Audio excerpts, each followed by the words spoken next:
Thanks very much, Gail. So basically, the SDG agenda will be, or is likely to be, dramatically different than the MDG agenda. Hence, the approach to development and the way we finance it should be dramatically different. That's what Gail has proposed. Romilly, what do you think? Thank you, Nuria. I want to start by asking a question, and I'm afraid I have shamefully ripped this question off from my colleague Andrew Rogerson, who I notice isn't even here to see that I've ripped it off from him. But one of the questions that he has posed about international public finance is, should it be like water and oil, or should it be like water and sugar? And I'll explain what I mean by those two things now. If you think about water and oil sinks to the bottom of the barrel, or maybe it floats, but anyway, it separates from the water so that you've got water in one part and you've got oil in another part. And I think that is linked to what Gail maybe called a residual. I would call it more a sort of poverty-focused or direct focus of international public finance. If you think about how you mix sugar and water, if you put a bit of sugar in water, it actually dilutes the whole amount of water that you have. And I think that is where a lot of the sort of catalytic discussion about aid is, which I have some concerns about, as I'll illustrate. But that idea is more about how you dilute that public finance to mix it with the larger volume of private finance. And that is, I think, the thrust of the discussion this morning. So those are the two questions. With a fixed, although it's growing, but there is a pot we have of IPF, how do we best allocate it between those two uses? Now, the broad points that I want to make in this presentation, and some of them have been covered by others and also by me earlier today. As Gail said, IPF is more than ODA, and I'll explain in a sort of definitional terms what we include in IPF, but I think it is really important to distinguish between those two things. As we've talked about a lot today, not every dollar is equal, and I really do think it's a mistake to say there's all these flows in the world, there's, private flows dwarf public flows by a factor of 10 or 20 or whatever it is, therefore it's all about private flows or it's all about domestic resource mobilization. I think it's very clearly not, and we need to shift the debate much more to be focusing on what the particular comparative advantage is of IPF. That's come out quite strongly today, but actually if you think about the first presentations, I don't think it was a strong feature of those. So I think it is a point that we need to keep making. Again, like Gail said, I think IPF is actually more important than is often imagined, and not just in LICs and fragile states. Also, this relates a bit to what Jessie was saying. I do think we need a better evidence base on catalytic aid, or certainly on certain forms of catalytic aid, before we massively scale up that area. And then my conclusion is going to be that we really should focus on IPF on the parts that other forms of finance can't reach. And I'll explain what I mean by that a little bit later. Related to all of this, again, I made this point in the discussion, but I do think it's worth thinking bottom up in terms of needs when we're focusing on IPF. Thinking about what are the SDGs, what are the particular sectoral needs, what's the comparative advantage of the different forms of flows from that sectoral perspective, rather than looking at this global macro trends perspective and looking down. So, just to reiterate my point, not every dollar is equal, as you can see from the picture. So just some definitionals. I've actually taken the definition from Jonathan and Gail's paper that she's just talked about in terms of what we mean by IPF.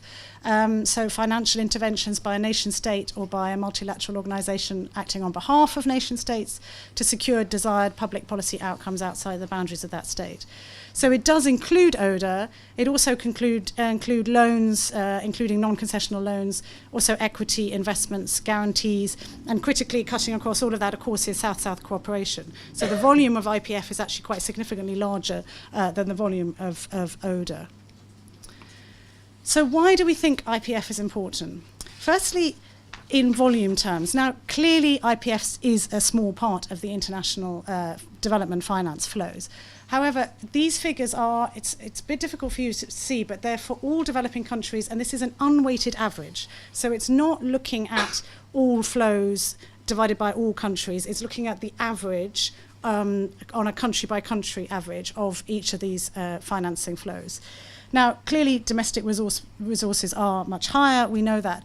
But actually, across all developing countries, IPF is not significantly lower than other forms of finance. I think it's just worth bearing in mind. If we look at the global figures, we've got China, we've got India, we've got countries that get a lot of private flows, but actually on an average basis, it's slightly more important.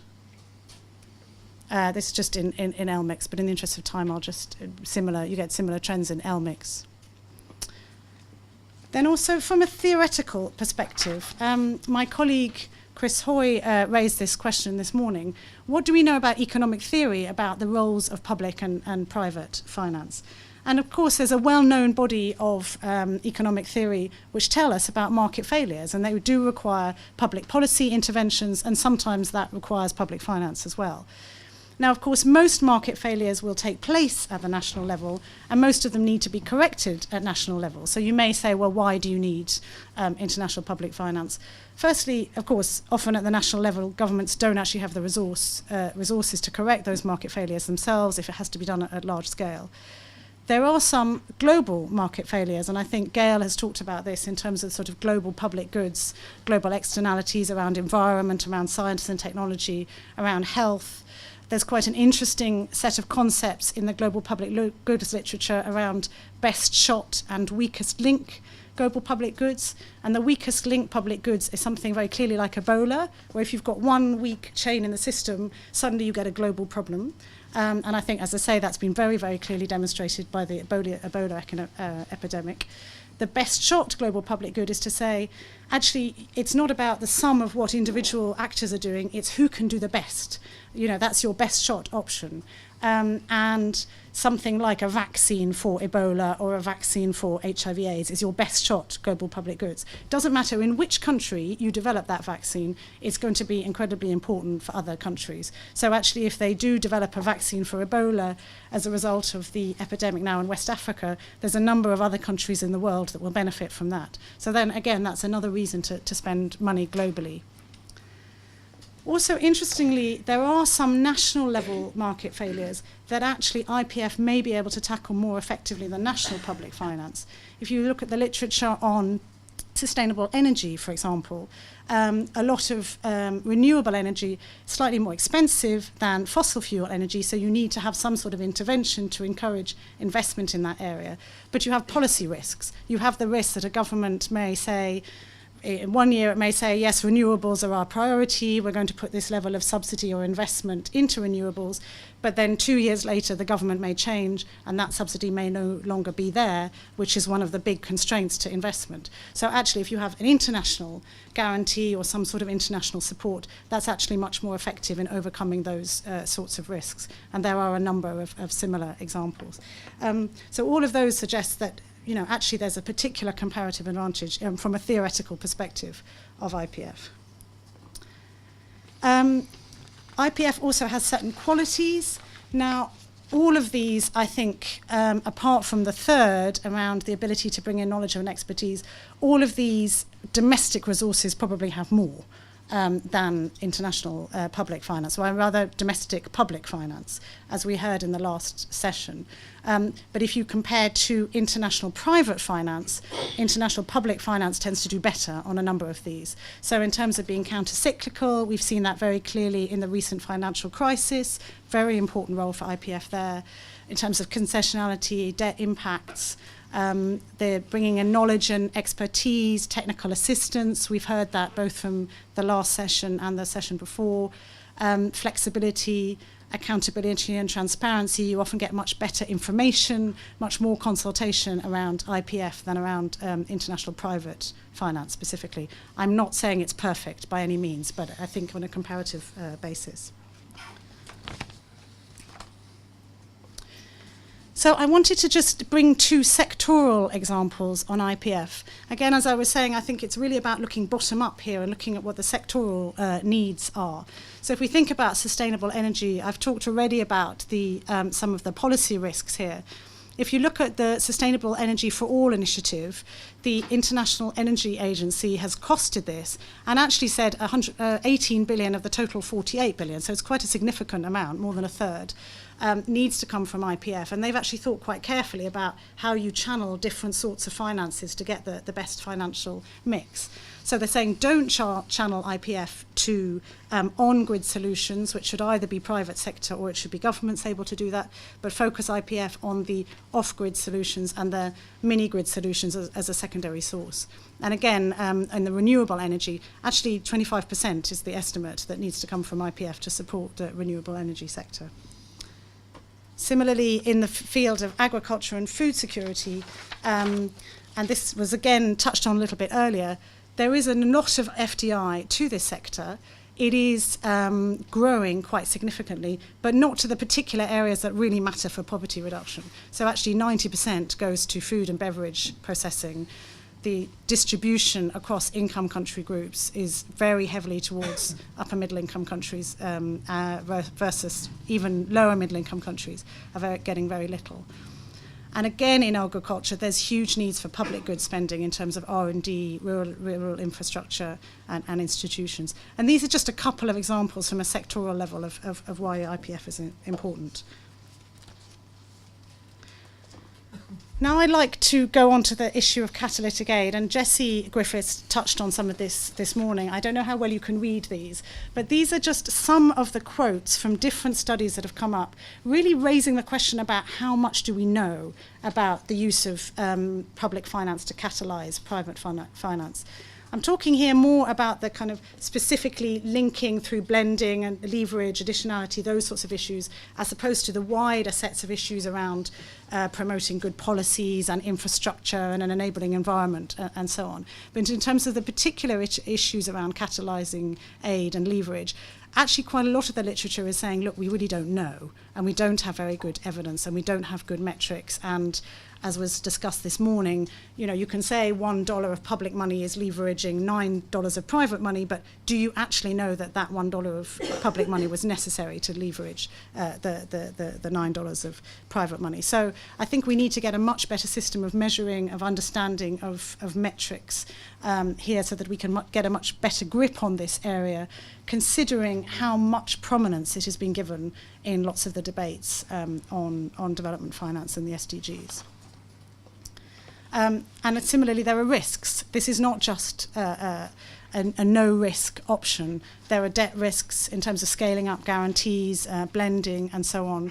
There are effectiveness risks about to the extent to which the sort of focus on catalytic aid can lead to de facto or informal tying. If you look at some of the climate funds, the Japanese and American climate funds to promote private climate finance, often there's a very strong focus on Japanese companies and US companies. So we've got global commitments to end untying, but my concern is that this ends up being a little bit of a sort of backdoor way into it. And similarly, there's an opportunity cost in terms of what else could you be doing with the money. So just to emphasize the debt impacts, this is a graph from the paper that Jessie mentioned this morning. I noticed Matthew Martin, one of the authors of it, is here, and Jessie was another author. But so this is looking at some of the costs of the different financing options that country may have. So you've obviously got grants, which are very low cost. If you look at PPPs, they're absolutely astronomical. They're the far end of the scale here. So I think, again, I'm not saying we shouldn't do it. I just think we need to be much more aware of some of the costs and the opportunity costs of some of these so-called catalytic mechanisms. And this is maybe no surprise to anybody, but if we're thinking about an opportunity cost in the use of IPF, I wanted to show some preliminary findings from an analysis that colleagues have been doing for our flagship report that is coming out next year. And this is still at quite an early stage, but we've been looking at, okay, what would it cost to implement some of the sort of poverty-focused SDGs? Now, I know the whole costing debate is very unfashionable and people really critique it, but I actually do think it's quite helpful, bearing in mind that critiques, if you want to make a serious decision about allocating aid, you have to have an understanding of where the need is and what the capacity of countries to raise resources is. So if you look at the green line, that is the minimum cost per person of implementing commitments on social protection, or implementing universal social protection, health, and universal health coverage, and basic primary and secondary education. The red one is current aid, and that's only CPA, so it wouldn't actually include South-South cooperation, for example, but that's sort of the current CPA levels. And the blue is bearing in mind potential tax capacity that countries have. So it's not actually what they're collecting at the moment, but it's what the IMF and World Bank say that they could be collecting based on their economic structure, bearing in mind that a maximum of, say, 50% of that could be allocated to health, education and social sectors. And actually there's an enormous financing gap still at the lower income country level. Now, I know, as I say, this is all very unfashionable and nobody wants to talk about financing gaps anymore and so on. But I do think it's an important debate to be had if we're really thinking about how do we allocate aid and what do we use it for and how do we meet the poverty challenge of the SDGs. So here's just an illustrative example of how we might think about doing that. Of course, you'd have to think about absorption and all, macroeconomic impacts. I'm not saying we seriously allocate aid in this way, but, it's an illustrative example. So, my conclusions, as we've said several times, not all financial flows are equal. I think IPF is actually significant in many countries.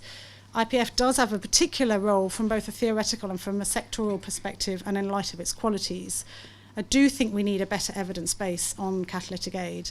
And I think we do need to refocus IPF, as Gail was saying, for the SDG era in terms of focusing on the extreme poor, supporting countries that can't meet the SDGs by themselves, and ensuring that IPF is climate compatible. A point that I would like to add, actually, having heard the debate from earlier, is let's not forget about effectiveness. Again, it's one of these things that's very unfashionable. Nobody wants to talk about Paris and Accra. But actually, as we heard from Richard Manning, who is one of the wisest men I know on this topic, it's actually really critical, really important. So let's not throw the baby out with the bathwater. And because we're getting to the cocktail reception very soon, this is my view of IPF, which is around refreshing the parts that other beers can't reach. So the IPF should be the... Sorry about the bad grammar. It was the best thing I could find from Google Images. So let's think about its very specific comparative advantage and how we can use it effectively. Thanks very much, Romilly.